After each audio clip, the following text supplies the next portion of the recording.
Hello and welcome. I am Karen Fox and I'm here at NASA's Goddard Space Flight Center in Greenbelt, Maryland.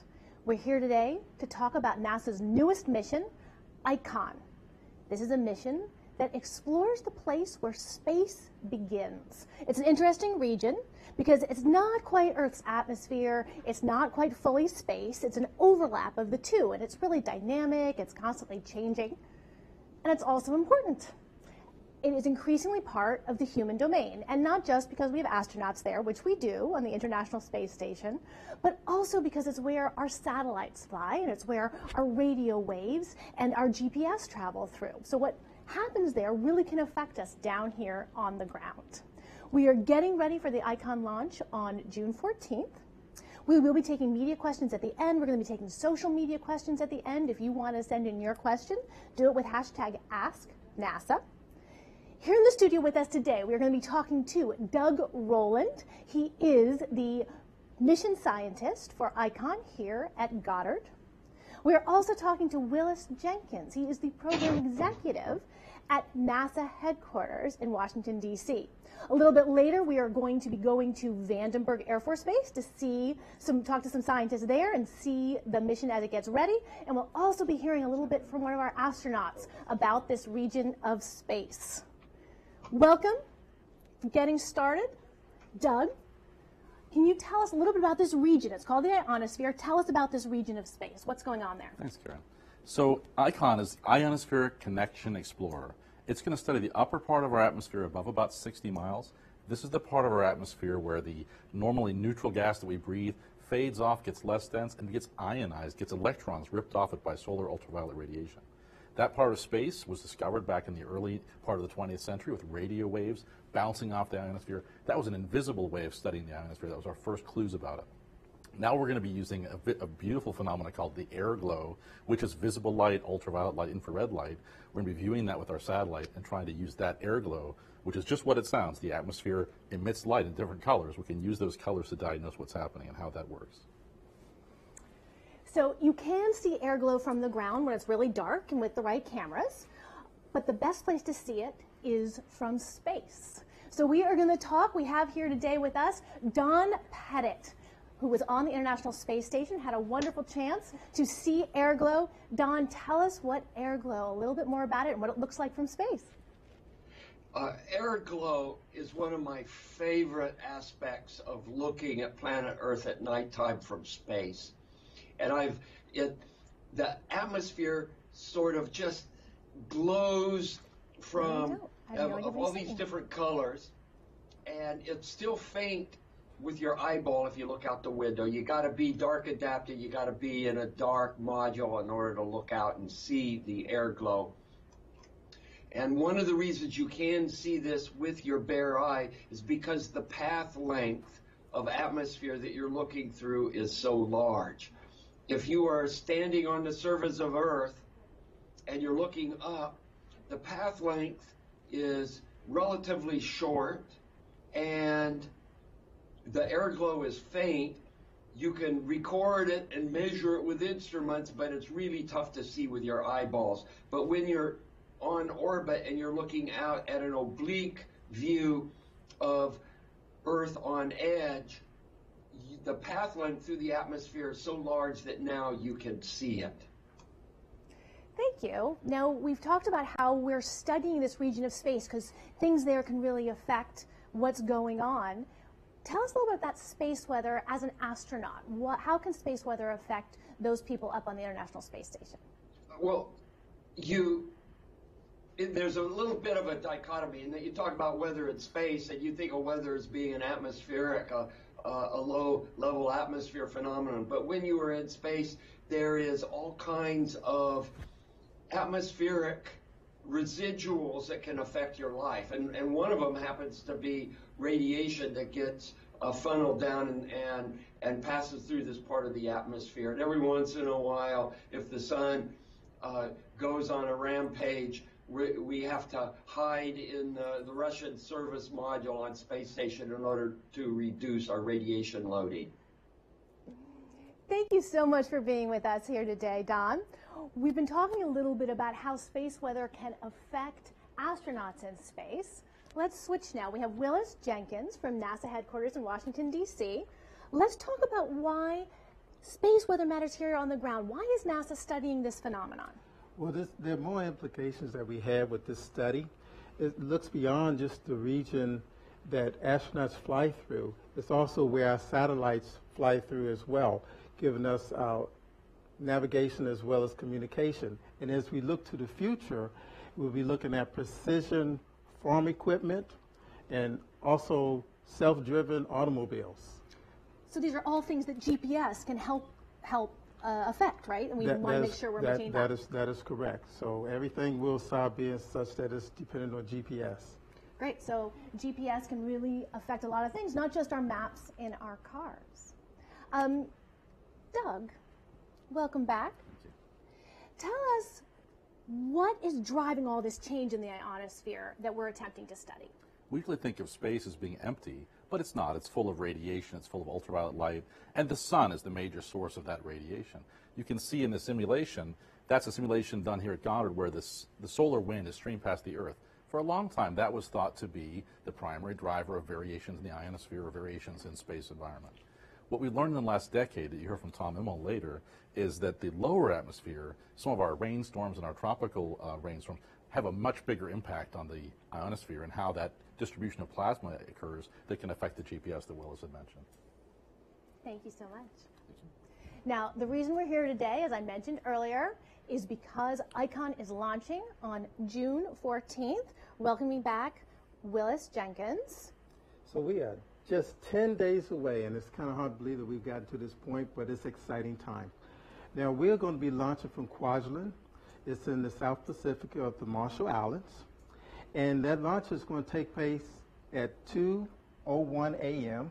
That's local time, which will be June the 15th there. But here on the East Coast, it will be 10 a.m. And on the West Coast, it will be 7 a.m. And what you're going to see is that this is an unusual launch that you normally would see a rocket standing up on end. Well, Pegasus will fly underneath the belly of an L-1011, which is the plane that can drop us anywhere, floating launch pad. And as Pegasus flies through, first of all, it's going to be dropped 5 seconds. It's going to ignite. And the stages will come off. There are 3 stages. And it's going to go for about 11 and a half minutes. And our payload will be separated that time, in which the solar rays will open. And so if you can imagine, this is the size of a refrigerator, and the energy that it uses is about a hairdryer on low speed. Thank you so much. You're welcome. We are now going to go and see that L-1011 airplace. We are switching to Vandenberg Air Force Base in California. There we have Tom Immel. He is the principal investigator for ICON from the University of California in Berkeley.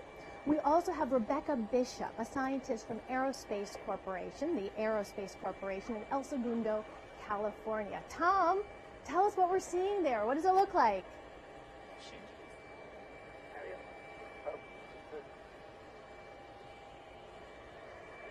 Hello from Vandenberg Air Force Base. Like Karen said, we have here Tom Immel and Rebecca Bishop. My name is Lena Tran. I'm a NASA science writer. Hello Tom, from Vandenberg Air Force what does it Base. feel like to be here? Like Karen said, we have here Tom Immel and Rebecca Bishop. My name is Lena Tran. I'm a NASA science writer. Tom, tell people, what does it feel like to be here? Well, I tell you, it's great. Yeah. Rebecca and I are here to check ICON out for the last time. As you see behind me, as Willis described, ICON's launch system is pretty unique. ICON the rocket that carries ICON is carried itself by a large aircraft. And this aircraft is completely checked out. The launch system's ready to go. And ICON is ready to go. We checked it out yesterday. So it's all systems go for ICON, and we'll take off tomorrow, first for our range in Hawaii, for a stop in Hawaii, and then out to the launch range of the Pacific. So it's very great to be here after 5 years of building ICON and getting ready for this day to finally see it off. Very cool.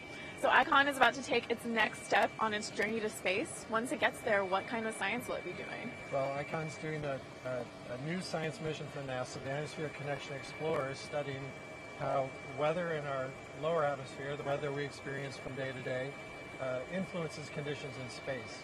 And so this coupling of the lower atmosphere to the upper atmosphere is a new science topic for NASA, and it was actually indicated early on by NASA missions that were built to do other things. Image and Time are two missions that really gave us some key clues to that there was a connection. In fact, we saw with those missions that the density in the ionosphere that Doug talked about varied in response to changes in the rainy seasons in the tropics. So this new mission is something the new mission of ICON is to focus on that topic, and we've carried the instruments that allow us to investigate that region that you see where the video shows the ionosphere near Earth being affected by conditions in the lower atmosphere. And we think focusing on that will give us a real key to understanding, making better predictions for space weather and conditions in space. Very cool. And it may not be completely intuitive why this is such a surprising connection to us, but these two weather systems run on very different things. The weather we experience here on Earth is all about neutral particles and pressure zones, whereas space weather is running on charged particles and electric and magnetic fields, and yet somehow they manage to meet in the middle. And so we're about to learn a great deal about this mysterious connection. We at NASA are not the only ones really excited about ICON. The data will actually be available for the entire public, and Rebecca Bishop here is going to talk to us about what ICON will bring to the science community at large. Well, thank you. Yes, those of us in the science community are really excited about the ICON mission and the measurements it's going to make. It's going to provide us global measurements of the ionosphere and upper atmosphere more comprehensive than we've had in a number of years. And the ICON mission is actually the first big satellite mission dedicated to the ionosphere and upper atmosphere that NASA has launched in over a decade. So this is really exciting for the community.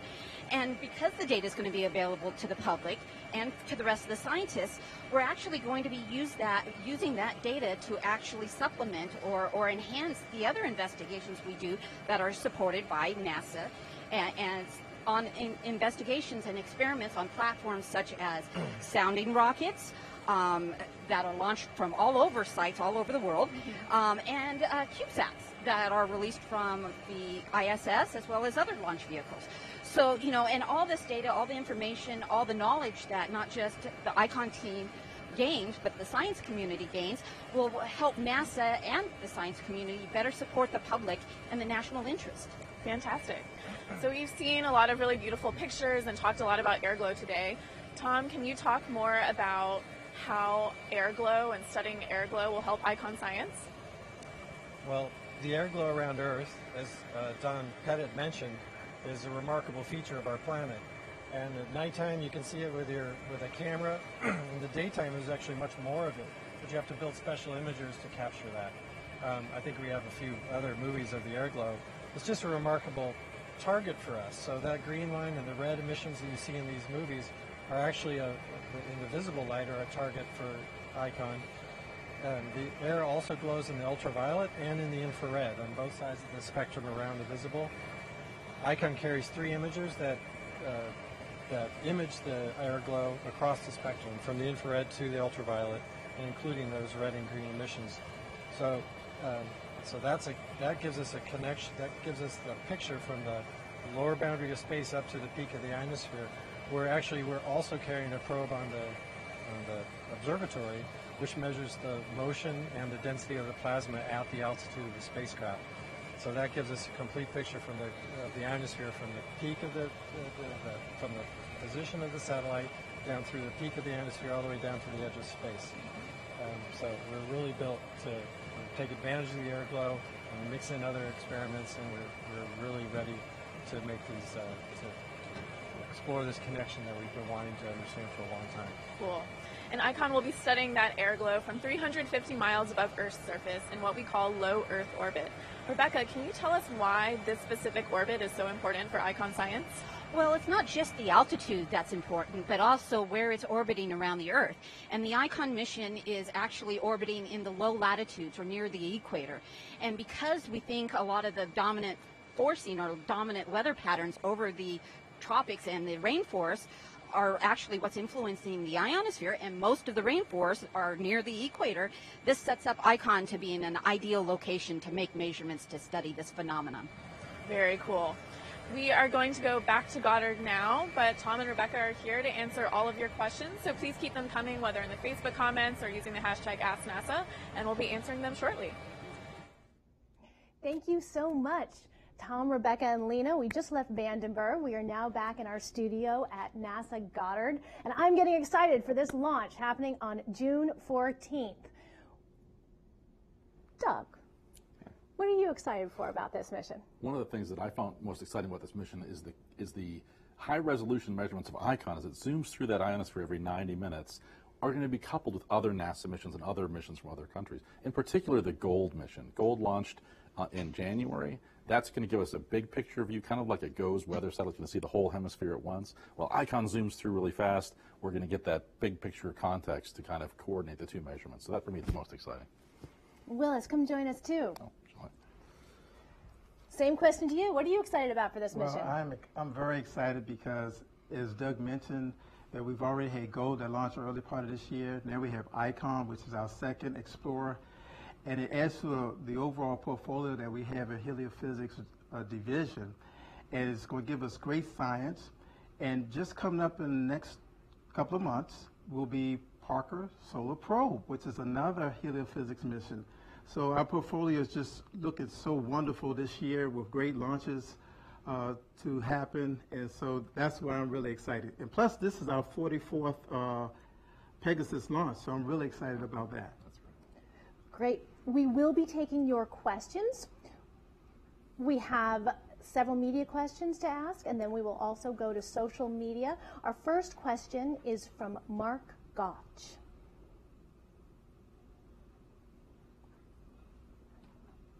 Hello? Historical aerospace. We are not hearing him right now. So why don't we go first to our social media questions, and while they work out that on the phone, we will bring Mark in just a moment. We have Sarah Fraser here, who is getting her microphone, and Sarah is going to help us with the social media questions. Hello. All right, so our first question is from John on Facebook, and I think we'll give this one to Doug. He wants to know how long before we're going to have usable data. Well, after we launch, we're going to spend about a month getting the satellite checked out and tested on orbit. And then it's about 6 months before the data is released to the public. In the intervening time, the science team is going to be checking that data, validating it, and just making sure that everything looks good.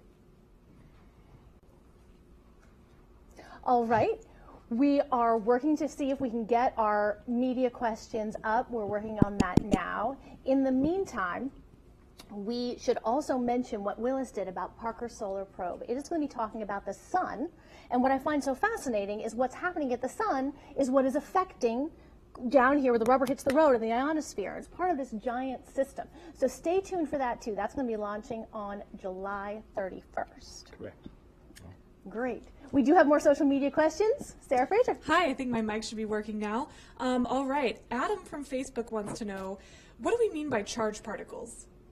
Charged particles are sort of the neutral gas molecules where there's an electron removed from them by ultraviolet light, and so they get a spare electric charge, either negative or positive. All right.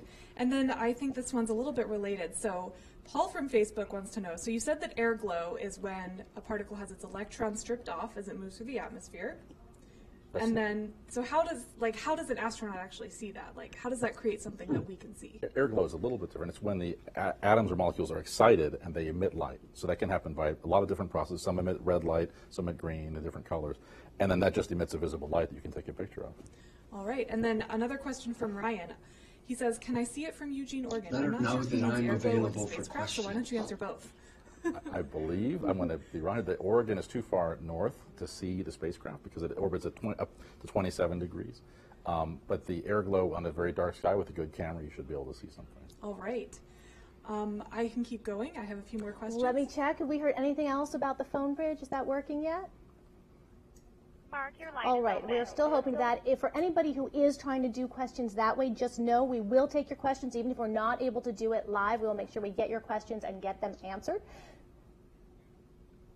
So we are working on that, and then in the meantime, go ahead, throw another couple questions at us, and we'll see if we can give them more time. Otherwise, we will answer your questions when this is over. All right. So one question we get a lot is we all see weather forecasts here on Earth. So maybe, Willis, you can take this one. How do we forecast space weather, and will ICON help with that? So ICON will be able to look at that region, and we'll get data back. And so you can, I tend to look at it like if you here on Earth and how we forecast the weather, in that we'll get the information back from the spacecrafts, and it'll tell us one way we might be able to avoid and know when storms are coming, so we might be able to move a satellite in or out of that region just to protect it so that we can be able to use our GPS and be able to find our way back home. All right. And now if Tom Immel can hear me, I would love for him to be able to answer that question too about whether ICON will be involved at all with space weather forecasting. You guys are going to have to let me know if he can hear me. It's not coming up. It was worth a try. All right. Well, thank you very much. We'll give one more social media question, then we will make sure to answer any other questions as they come up afterwards. All right. This is actually a question that I had. When we were looking at the view of the launch vehicle, I saw a bunch of windows on that plane. Can there be people on the plane when it's launching the rocket? I'll take that one. And the answer is no. You have the crew that's there, and they're highly trained. And for safety reasons, we only need the crew to operate and participate in that ride, if you will. Thank you so much. We are going to wrap it up. We will be answering media questions off air, and I very much appreciate your being here and watching with us today. You can watch the launch at nasa.gov/live on June 14th in the United States, and keep watching Heliophysics. We love it, you guys. Bye. Go ICON. Go ICON. That was really a good program. Yes, it was.